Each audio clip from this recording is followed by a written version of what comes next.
Hoje nós vamos falar sobre um assunto que ainda é confuso, né? Vocês sabem que eu sou um cara da espiritualidade, eu acredito em Deus acima de todas as coisas, mas também sempre falei para vocês que Deus só resolve o impossível. Qual a função de Deus?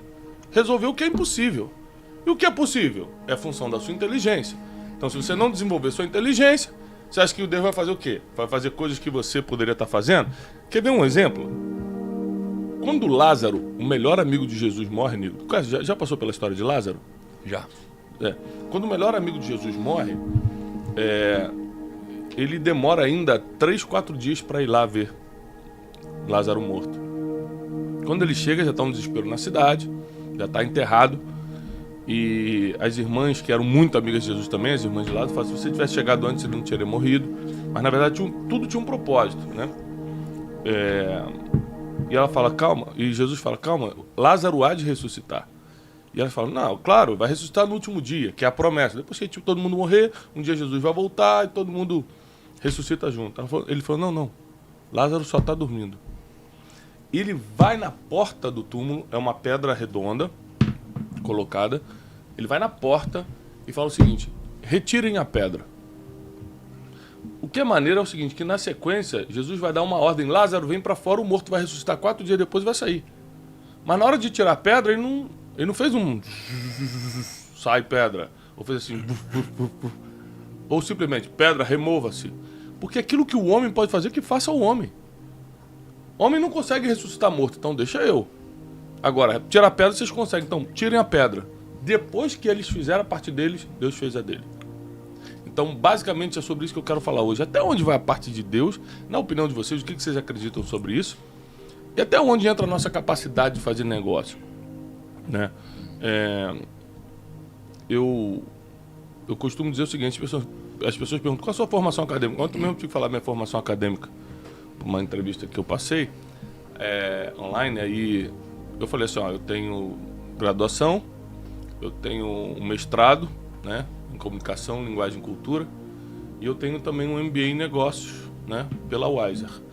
Aí o cara: a Wiser faz MBA? Eu falei: eu tive. Eu tenho mais de 120 horas de ligação nos últimos 11 meses com o Flávio Augusto, e eu aprendi tudo de negócios, né. Tô precisando até lançar o meu curso, o Equity, né? Um curso bem melhor do que outros estão oferecendo por aí sobre equity.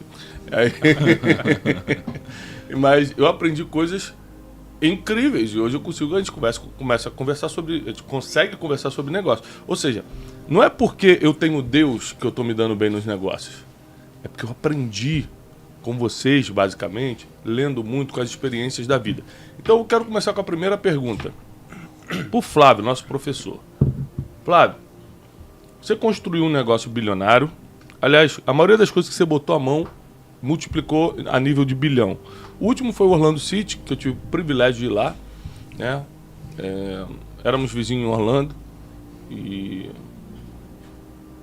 o Orlando City foi vendido por 2 bilhões. Né? Vai viver uma vidinha apertada? Vai, mas dá pra viver. Né? Você junta daqui, junta dali, você consegue, né? Agora, como é que pode? Onde é que você acha Deus? Se é que acha, né? Eu estou fazendo uma pergunta que você pode responder negativamente ou positivamente.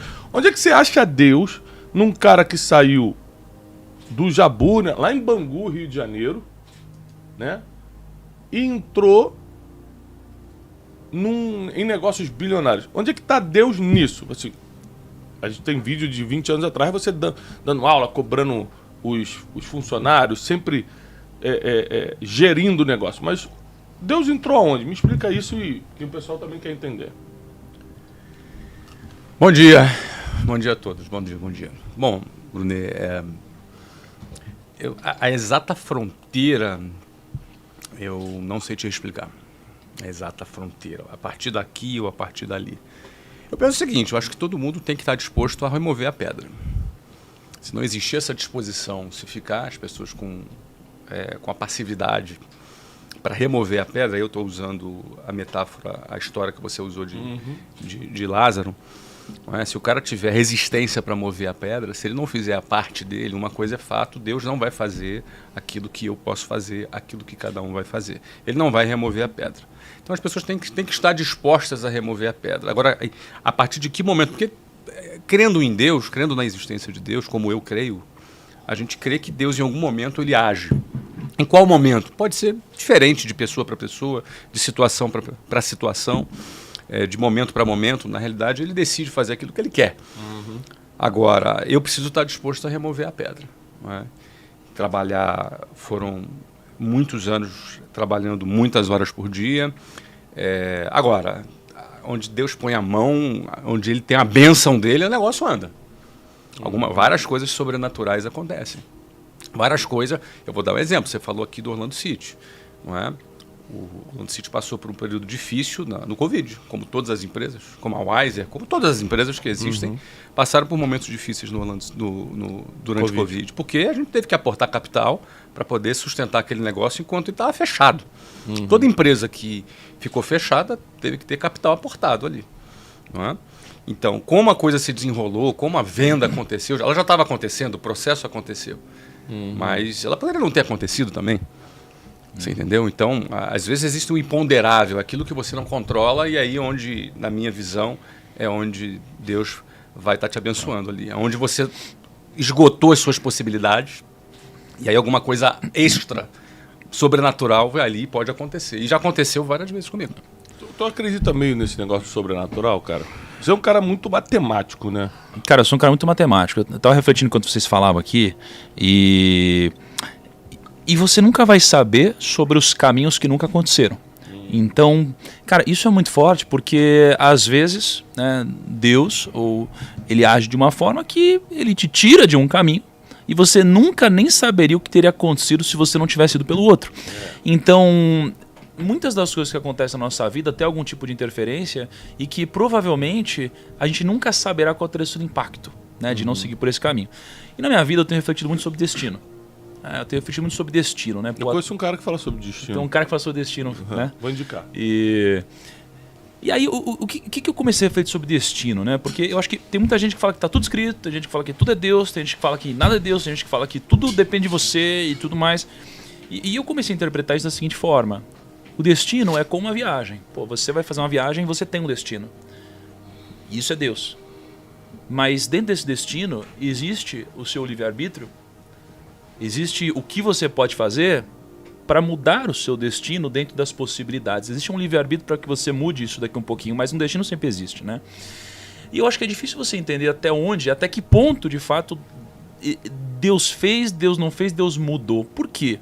Porque na minha vida, né, muitas coisas aconteceram, né, e eu trabalhei muito na minha vida, até que acho que tem um momento que exemplifica bem, onde eu acho que teve alguma interferência sobrenatural, né, como você disse, que foi um momento onde, depois de talvez 10 anos ensinando, né, e aí depois já ensinando na internet, eu lembro que eu fiz uma live. Eu fiz uma live e essa live foi, cara, a maior live que já aconteceu no mundo, no nicho de educação. Impressionante. Né? Foi uma live impressionante. A gente, chegou em 150 mil pessoas ao vivo aquele dia. E naquele dia foi a primeira vez que eu entendi que tinha acontecido uma interferência sobrenatural no meu trabalho. Por quê? Eu fiz a minha parte, eu levantei a pedra, eu tirei a pedra, cara, eu ralei, eu acolhei, eu fiz tudo, entendi o algoritmo, disse que o algoritmo, trabalhei muito, gravei, preparei, mas chegou na hora e eu não consegui compreender como que a gente bateu um número tão grande. Então, o que eu acho nesse caso? Que talvez Deus não faz, né, nesse caso, mas ele potencializa o que você está fazendo, entendeu? Ele te premia por isso, ele te incentiva, ele te dá uma direção. Foi o que aconteceu comigo, né? Só falar nesse negócio de potencializar, por exemplo, a Bíblia usa muita metáfora de semente e fruto, plantar e colher. Você já reparou que a semente é uma coisa só e ela gera um fruto com centenas de sementes de novo? Então, esse é o sentido de potencializar. Você colocou uma semente, mas se você tiver paciência, só paciência para o processo, porque quem faz acontecer é Deus. Ou seja, o que você tem a ver com a formação da maçã? Nada. Da melancia? Nada. A não ser que você não coloque a semente. A única coisa que você pode fazer é colocar a semente. O resto, todo o processo é Deus fazendo a partir dele e você esperando. Eu acho que as pessoas têm muita dificuldade em esperar depois que Deus está fazendo a partir dele. A pessoa quer acelerar o processo divino, entendeu? Mas se você esperar o processo, o que vem na sua mão é o que a gente chama de potencialização. Você tinha uma semente, agora você tem centenas de sementes. Alguns usam para comer, outros usam para replantar. Mas eu acho que é legal esse ponto, porque você fala, pô, não, mas tem que esperar Deus fazer a parte dele. Eu acho que aqui, exatamente nesse momento, as pessoas começam a confundir algumas coisas. Vamos lá. Porque eu acho que as pessoas começam a confundir passividade com paciência. Entendeu? Então, assim, nesse momento a pessoa fala, não, é Deus, então eu vou esperar. E aí a pessoa começa a acreditar que tudo que acontece é alguma outra coisa, e aí fica passiva esperando as coisas acontecerem. E eu acho que ter paciência é diferente de ser passivo. E as pessoas usam muitas vezes como desculpa a Deus para não fazer nada. Mas essa paciência, por exemplo, que eu estou falando, tem muito a ver com o que você conhece bem o mercado de investimentos, por exemplo. Adianta eu fazer um aporte hoje na bolsa e mês que vem eu falei, cara, estou precisando só da metade, vou tirar aqui. Ou seja, paciência no sentido de agora que eu joguei a semente, eu vou esperar ela dar fruto. Enquanto isso, mas presta atenção, qual é o investidor que bota dinheiro na bolsa e fica em casa no sofá o dia todo? Enquanto isso eu estou fazendo outras coisas. Eu estou, por exemplo, produzindo novas rendas. Ou estou, por exemplo, fazendo algo que tem a ver com a minha missão, com o meu propósito. Então, a passividade é quando o cara já não quer nem levantar do sofá ou fazer o que tem que fazer. No exemplo que você deu aí da semente, a única coisa que resta é paciência mesmo, porque teu trabalho foi plantar, pegar o solo, arar o solo, preparar o solo. Talvez você precise até cuidar, né? Exato. Para as pragas não virem. E agora, realmente, o processo de nascimento, você não pode fazer nada. Esse é um processo orgânico que você precisa esperar.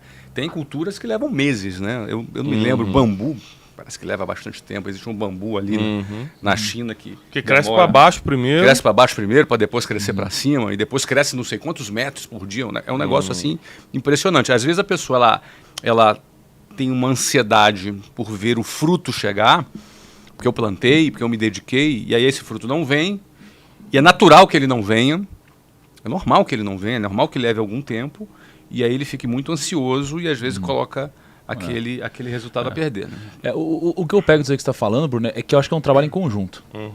Assim, um faz a parte e o outro faz a sua parte. Assim, né? Então, se a gente fosse pegar nessa metáfora da semente, existe a semente, existe a paciência, mas você tem a sua responsabilidade a partir desse momento que a semente foi plantada num solo fértil, que é você regar por muito tempo, é você ficar de olho nas pragas que acontecem, separar as pragas aqui. Então agora você tem que fazer a sua parte.